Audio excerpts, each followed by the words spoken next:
Channel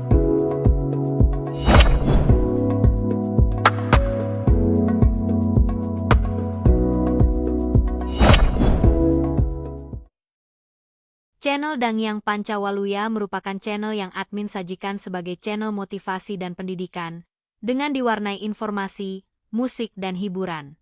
Channel Dangyang Pancawaluya merupakan ungkapan seorang warga yang cinta bangsa dan negara Indonesia, merasa prihatin akan fakta di masyarakat mengenai sumber daya manusia warga negara Indonesia. Semoga bermanfaat bagi pemirtub, dan terima kasih atas komen dan subscribe-nya. Bagaimana SDM warga negara Provinsi Jawa Barat saat ini? 1. Para pejabat negara dan elit politik sebagai panutan generasi muda, hanya banyak bicara sambil duduk di kantor saja, tetapi gaji dan tunjangannya besar. 2. Minimnya sesepuh masyarakat dan tokoh agama yang menjadi figur dan panutan bagi masyarakatnya.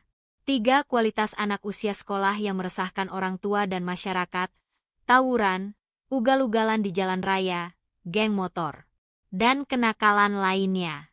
4. Lulusan pendidikan sarjana sebagai generasi siap kerja, semestinya siap bekerja dengan dedikasi dan loyalitas yang tinggi dalam membangun bangsa dan negaranya. Kualitasnya tidak sesuai dengan harapan dunia kerja. Kenyataannya generasi ini ingin pekerjaan seringan-ringannya tetapi dengan gaji yang sebesar mungkin. Coba refleksikan. 1. Bagaimana mungkin Provinsi Jabar akan maju bila semua warga masyarakatnya tidak bersinergis yang harmoni antara masyarakat dan pemimpinnya? 2. Pendidikan otak kiri meliputi pendidikan nilai intelektual atau kecerdasan dan otak kanan pendidikan emosional dan spiritual. Sehingga otaknya cerdas, tetapi tidak berbudi luhur, tidak memahami nilai rasa. 3. Seorang anak atau yang berusia muda, bagaimana sopan santun bicara dengan orang yang lebih tua, bagaimana perilaku di masyarakat, sekolah dan berkendara di jalan raya. Program pendidikan berkarakter Pancawaluya di Provinsi Jawa Barat. Pada Hari Pendidikan Nasional Gubernur Jawa Barat Bapak Deddy Mulyadi meluncurkan konsep Gapura Pancawaluya di Provinsi Jawa Barat. Bertujuan untuk membentuk karakter peserta didik yang cageur, bageur, bener, pinter, dan singer. Istilah dalam bahasa Sunda yang merujuk pada pribadi yang sehat, baik, benar, pintar, dan tanggap. Konsep ini mengedepankan pendidikan yang bukan hanya mengejar akademik, tetapi juga menyentuh sisi moral, sosial, hingga spiritual siswa. Berikut 9 langkah yang menjadi pokok kebijakan dalam Gapura Pancawaluya. 1. Peningkatan sarana pendidikan yang layak dan inklusif. Pentingnya penguatan infrastruktur pendidikan, termasuk ketersediaan toilet yang layak di dalam kelas.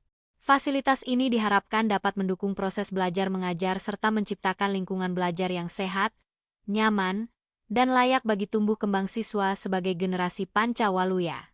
2. Larangan study tour yang memberatkan orang tua. Kegiatan study tour yang selama ini menjadi tradisi di sejumlah sekolah resmi dilarang jika bersifat membebani secara ekonomi. Sebagai gantinya, siswa didorong mengikuti kegiatan edukatif berbasis inovasi seperti pengelolaan sampah mandiri, praktik pertanian dan peternakan, serta pengenalan sektor perikanan, kelautan, dunia usaha dan industri. 3. Larangan wisuda di jenjang dasar dan menengah. Kegiatan wisuda di seluruh jenjang pendidikan dasar dan menengah tidak lagi diperbolehkan, sejalan dengan prinsip pendidikan yang berorientasi pada esensi, bukan formalitas. Kegiatan seremonial wisuda ini dianggap tidak memiliki nilai akademik bagi perkembangan pendidikan. 4. Pemerataan program makan bergizi gratis, MBG. Sekolah diminta mempersiapkan penerapan program MBG secara menyeluruh. Siswa juga diharapkan membawa bekal makanan sendiri dari rumah, agar tidak jajan sembarangan di sekolah. Uang jajan juga disarankan untuk ditabung sebagai bagian dari pembentukan kebiasaan karakter dalam finansial. 5. Larangan berkendara bagi siswa di bawah umur. Peserta didik yang belum cukup umur dilarang menggunakan kendaraan bermotor. Siswa dianjurkan berjalan kaki atau menggunakan transportasi umum sesuai kemampuan fisik dan kondisi wilayah masing-masing. 6. Toleransi khusus bagi daerah terpencil. Bagi siswa di daerah terpencil, kebijakan ini memberikan kelonggaran dengan mempertimbangkan jarak dan kesulitan akses menuju sekolah. Langkah ini diambil guna memastikan semua siswa tetap bisa mengakses pendidikan dengan layak tanpa terbebani jangkauan tempat tinggal ke sekolah.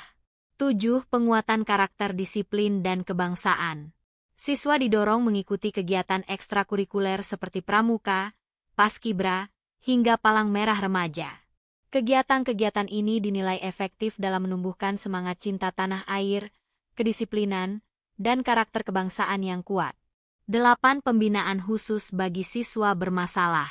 Bagi siswa yang menunjukkan perilaku khusus, seperti terlibat tawuran, kecanduan game online, merokok, mengonsumsi minuman keras, balapan motor, hingga penggunaan knalpot bising akan diterapkan program pembinaan secara khusus.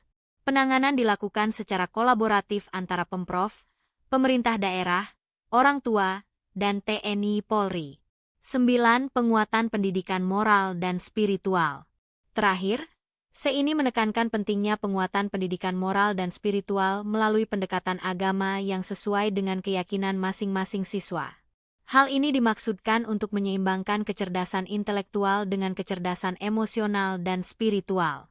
Berbagai kebijakan tersebut menjadi bagian dari langkah Deddy Mulyadi dalam merombak sistem pendidikan di Jawa Barat.